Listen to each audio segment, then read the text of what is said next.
ni dating Pangulong Rodrigo Duterte si Pangulong Bongbong Marcos laban sa tirada ng kanyang anak na si VP Sara. Naku, basag ka na naman, Sara, dito. Bakit ba ganito? Parang pati tatay mo ayaw na sa'yo. Kayo na lang ang magkamuka, nag-aaway pa kayo. Hindi ba dapat kampi-kampi kayo? O tila ba nakikita nyo na lahat kayo sama-sama sa lambat ni Pangulo? Kaya bawat isa sa inyo nagtatalunan na. Makaligtas lang sa demanda. Ano yan, Sara? Maging si Robin at si Willie. Di ba mahal ka? Bakit pumupunta kay Nanay Lenny? Di ba galit na galit ka sa kanya? Na minsan nang inayu mo, pero binasted ka. Ano tawag natin dun, mga kababayan? Mga linta! Oo, mga linta sila. Ipinagtanggol ni dating Pangulong Rodrigo Duterte si Pangulong Bongbong Marcos laban sa tirada ng kanyang anak na si VP Sara. At kasunod ng mga tirada ni Digong noon kay BBM, sinabi niya ngayong wala na pala ito o wala ito sa narco list. Nasa frontline ng balitang yan, si Mayan Los Baños. Ayan na, mga kababayan, yung Digong, sabi wala daw sa narco list si Pangulo. Kaya yung mga DDS, halina kayo. Halina kayo, sumama na kayo sa pagbabago. Hindi lang pagbabago, kundi totoong pagbabago. Kasi si Pangulo, nako, marami ng binago. Kulang na lang mga itsura nyo. Bakit? Kasi napansin ko lang naman, lahat ng mga DDS, sing pangit ni Digunyo. Kalma. Baby, kalma. Huwag mo naman akong bigyan ng dahilan para tabihan ka. Eto na, pasok. Si Bongbong Marcos bangag noon. Ngayong presidente na, bangag natin ang presidente. Yung idol nyo, tinatanong nyo kung ano binago?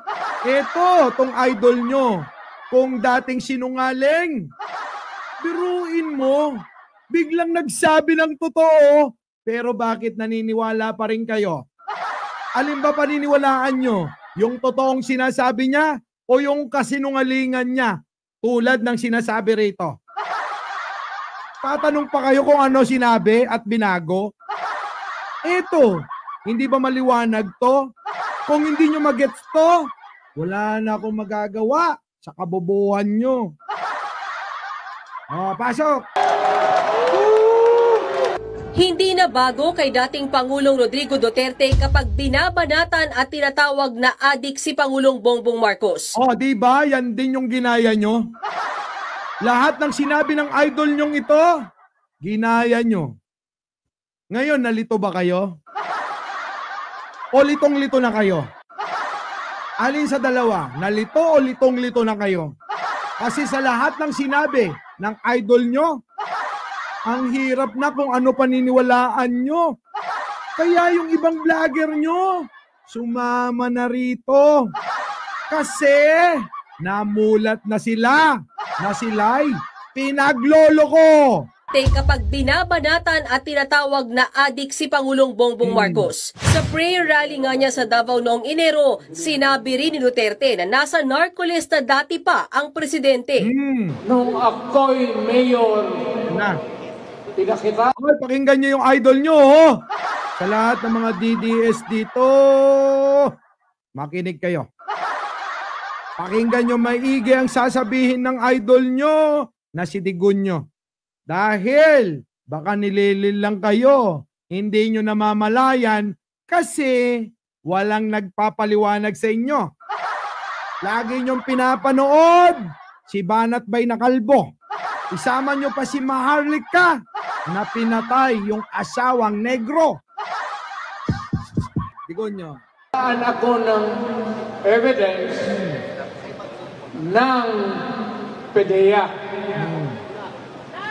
Doon sa listahan nandoon yung pangalan mo.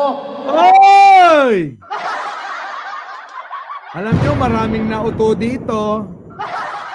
Kaya yung mga banat ng mga loko-loko, drug test ka muna. Bakit pinagbibintangan yung adik?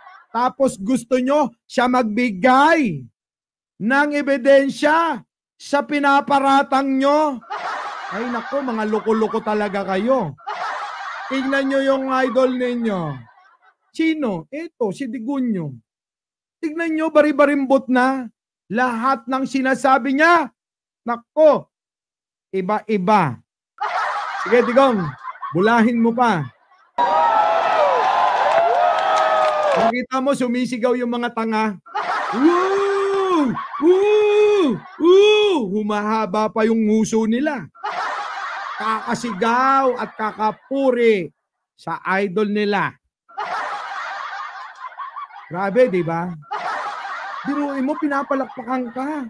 Habang sinasabi mong nasa listahan ng droga, si Pangulong Bongbong Marcos na pag tinignan mo, malasanto at anghel ang pagmumuka. Pero sa press con kahapon matapos sumarap sa pagdinig ng Senado sa war on drugs, natanong ulit ang dating Pangulo tungkol dito. Oy, naku, yung katabi mo. Oo, minsan nang na-issue. Na-issue na ano, babaliktad daw. Diba? Pero kaibigan ko yan. Attorney Trixie, mahal ko yan. Kaya lang nagkaiba kami ng pananaw. Kaya respetuhan na lang. Diba, The Warrior? Dodi Paking, Analisa Escoto, Susano Bisaya, Ruela Almoguera, Kira Edralin, di ba? Kaibigan ko yan, kaya respetuhan na lang. Doon na lang kami. Saan? The Warrior, saan? Siyempre, sa issue. Hindi na sa personal.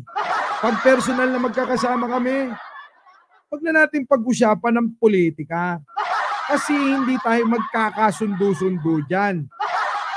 Maliban na lang kung kayo magbalik loob at yakapin ang Pangulo na siyang totoong nagmamahal sa mga Pilipino. Di ba? Wala bang nambas sa'yo, boss? Wala nga eh. Oo, wala. Antonio Marcos, wala. Patricio Tevicio, wala. Lili Baudo, wala. Okay, tuloy. Ano daw ang sabi? Ano sabi? Pasok. Binuweltahan na siya dati ni Marcos at sinabing epekto lang ng fentanyl ang mga sinasabi ni Duterte. Pero sa press con kahapon matapos sumarap sa pagdinig ng Senado sa war on drugs, natanong ulit ang dating Pangulo tungkol dito. Ayon kay Digong, wala naman daw talaga sa narcolist si PBBM. Naku, yan na nga ba sinasabi ko? Naku. Ginawa na naman kayong siraulo. Ano, nasa na ba mga DDS dito? Bakit di kayo maglitawan nang malaman nyo kung gaano kayo katanga at kabobo? Kasi yung idol nyo nagsalita na biglang bago na naman yung sinasabi Paano yan? Mahirap na bang ipagtanggol ang isang ulyanin na matanda na gusto nyo pang bumalik para mamuno sa inyo? Nako, teka muna. Malaking problema yan. Dahil nga, di ba, lahat ng pinangako niya, joke lang. Di ba, Bisoriano? Oo. Wala! Jerry Velasco. Ano? Ikulong or bitayin para... Grabe naman kayo. Relax lang, easy lang. Mang-asar muna tayo. Sabi nga nila patayin ng dahan-dahan. Pwede naman dahan-dahan. Tapos biglain na lang bandang dulo. Ito na. Pasok. Kung nandyan yung pangalan niya, I would not voice a lie in public. Ano? At saka kung nandoon yung pangalan niya, hindi daw magsisinungaling sa publiko. Pero ano yung tawag mo, Digunyo? Sa nagsalita ka sa Davao, maraming tao. Ano sabi mo? Ang sabi mo, may adik tayong Pangulo. At isa pa, sabi mo, nasa listahan ng PDEA yung pangalan ni Pangulo. Eh bakit ngayon iba na yung sinasabi mo? Ano ba ito? Ito ba yung totoong kain tae? Sorry naman sa naghahapunan ha. Sabi nga ni Lily Baudo, killing me softly. Ganon talaga. Diba, Eds Jr.? Renea Rodolfo, oo. Marites Monte. Eto na, tuloy na natin yung kasinungalingan nito. Kasi mga kababayan, suyang-suya na ako. Pati yung mga kakampi nito na nagbaligtaran, nasuya rin ng gusto. Bakit kaya? Kasi nga, ginagawa silang tarantado. Hindi ba tarantado yung naniniwala ka sa paiba-iba ang sinasabi, bukas eto pula, tapos sa isang araw, berde na. Baka sa susunod, pink na yan. O baka sa susunod, o sa makalawa, kulay dilaw na yan. Di taing-tain na talaga. Sa bagay, hindi na kilala ang dilawan. Bakit? Nagpalit na nga sila ng kulay. Di ba?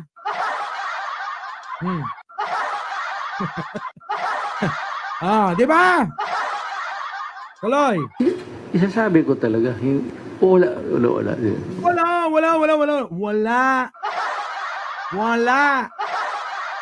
Tuloy. In fairness to the President ko lang. In fairness to the President, in fairness to Bongbong Marcos Jr., paano ngayon to? Wala na ba kayong masasabi? Uy, mga DDS, makinig kayo sa idol nyo. Hindi nyo pa ba nahahalata na niloloko kayo? Kung hindi, bahala kayo sa buhay nyo. Kasi wala na akong magagawa. Kung pinanganak kayong bobo at mangmang sa mundo. Diba? Kasi, kung may laman yung utak nyo, gets na ninyo kung ano ang gustong gawin sa inyo ng idol nyo.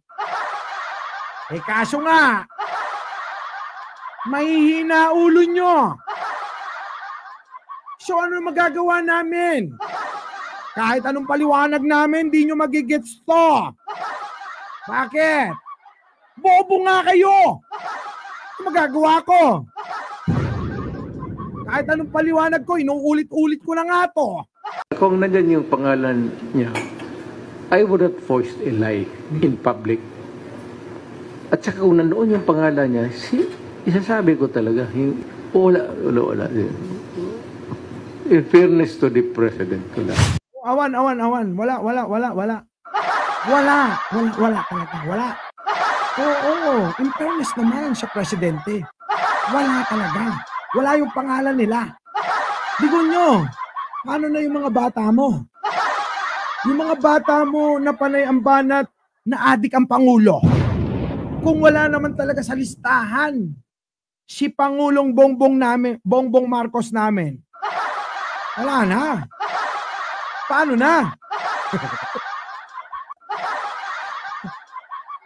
Ginawa mo lang ba talaga silang mga tanga? O talagang dahil mga tanga talaga sila? Kasi hindi nila magets na binobola mo lang sila o talagang binubudol mo sila? Ha? Okay, sige, tuloy. Hindi naman lingid sa marami ang lumalalang iringan ng dating unit team ni Marcos at Vice President Sara Duterte. Pero kahit ang dating Pangulo, ibinagtanggol si Marcos sa birada ng anak na Naku, pati yung anak, naku po, iniwan na. Ano na ito, mga didishit?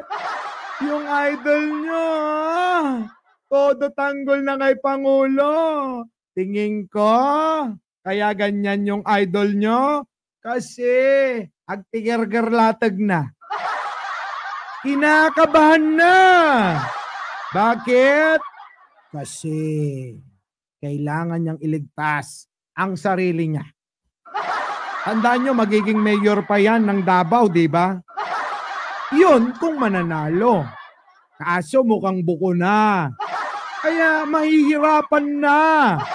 Maliban na lang kung makikiusap kay Pangulo na itaas ang kamay niya, paano kung hindi?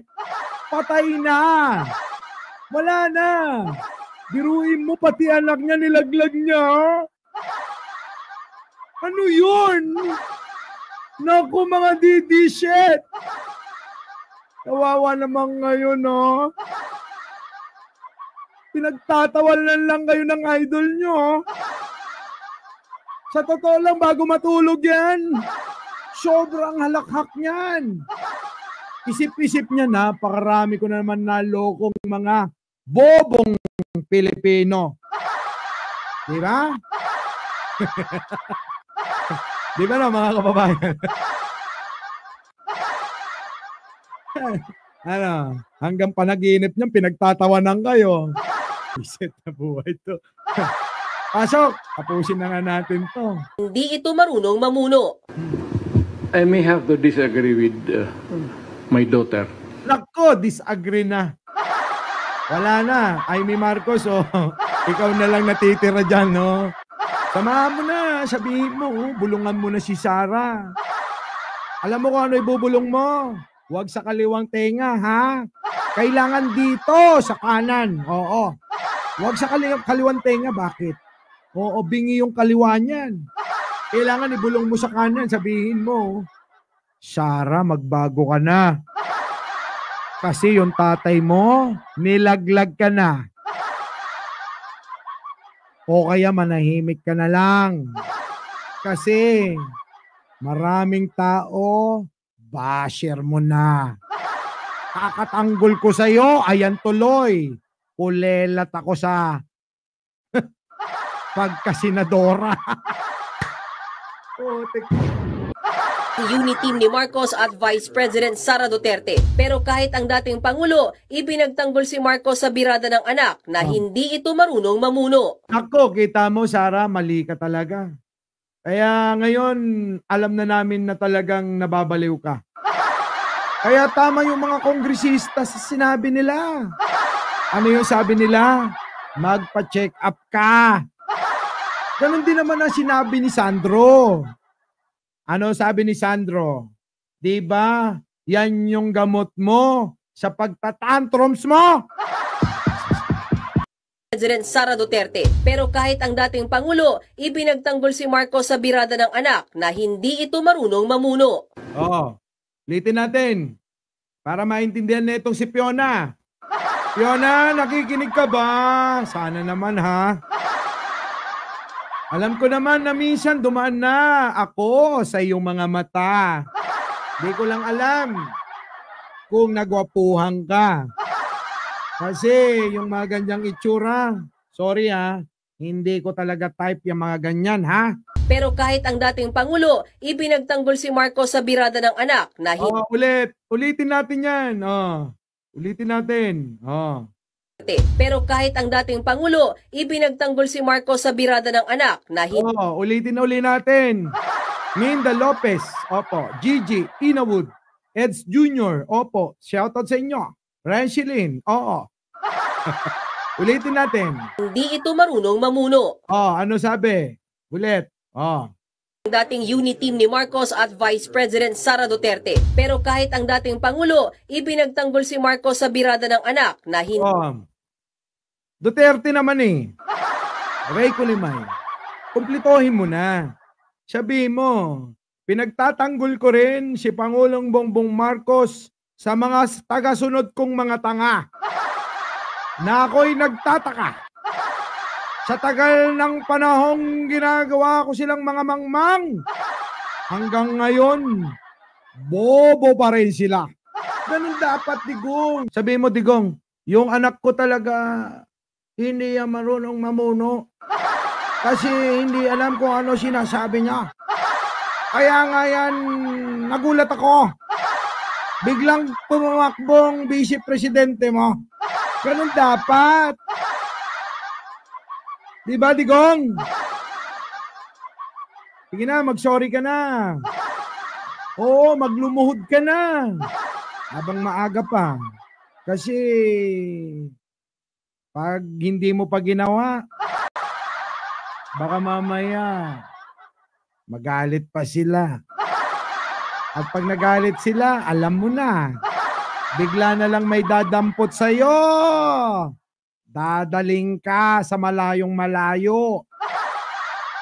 Malungkot doon kasi hindi pwede magsama ng assistant mo.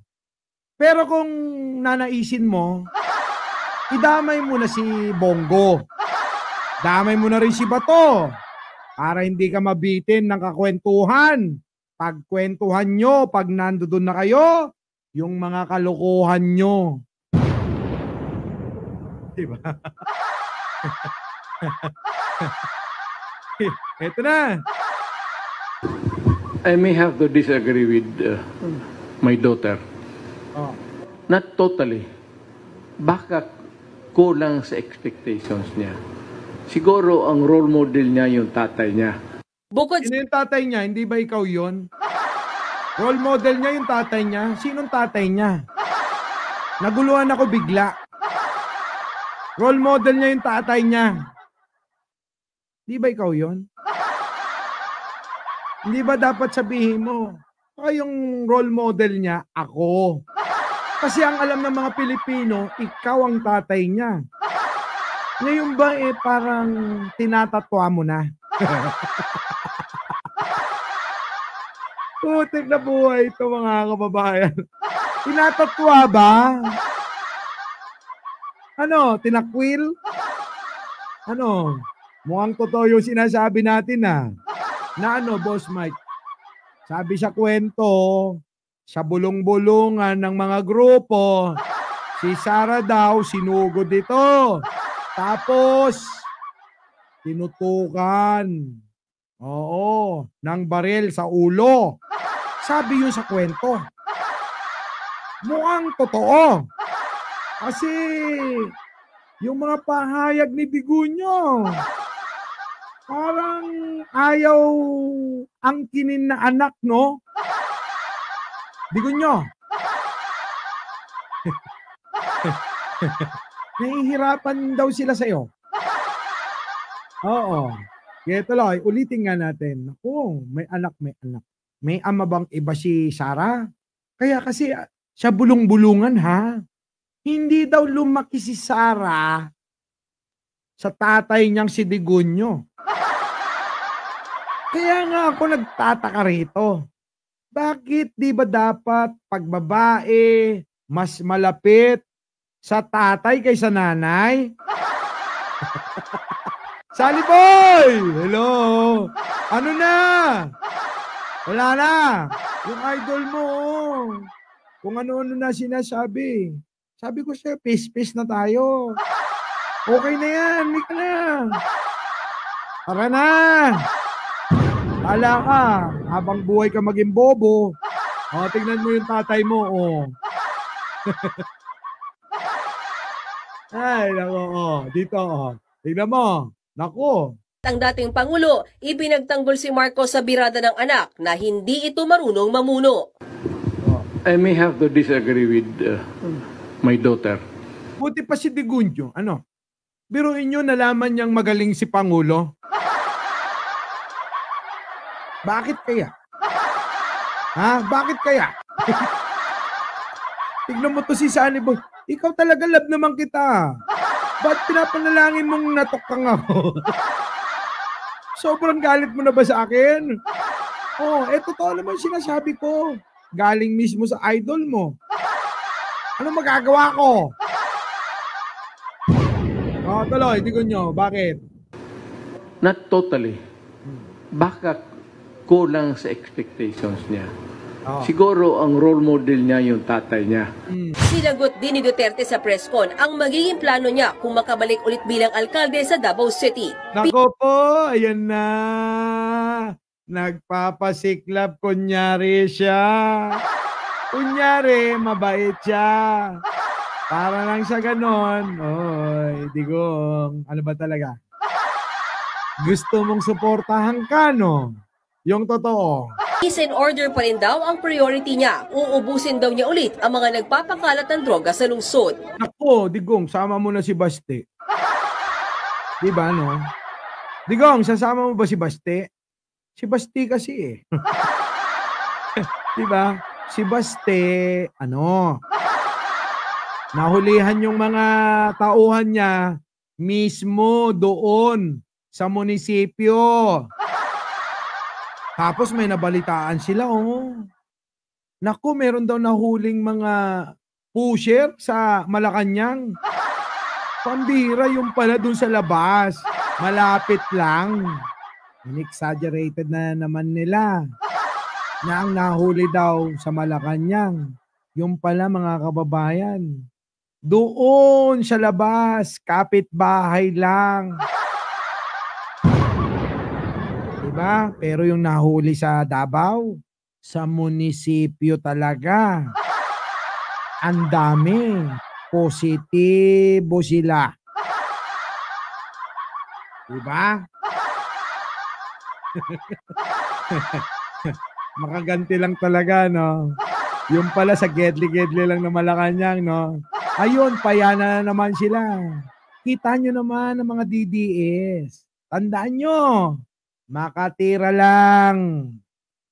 Kahit fake news, babanat yan. Ha? Either you swim or you run.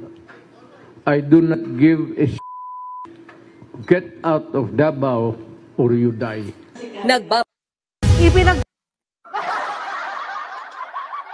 Ano may papayo nyo kay Digonyo? Digonyo, may papayo ko sa iyo. Baguhin mo naman yung estilo mo. Kasi yung pangako mong yan, pinangako mo na sa buong bansa at buong Pilipino. Buong mamamayang Pilipino. Tapos ngayon pinapangako mo na naman sa Davao. Our beloved Boss Mike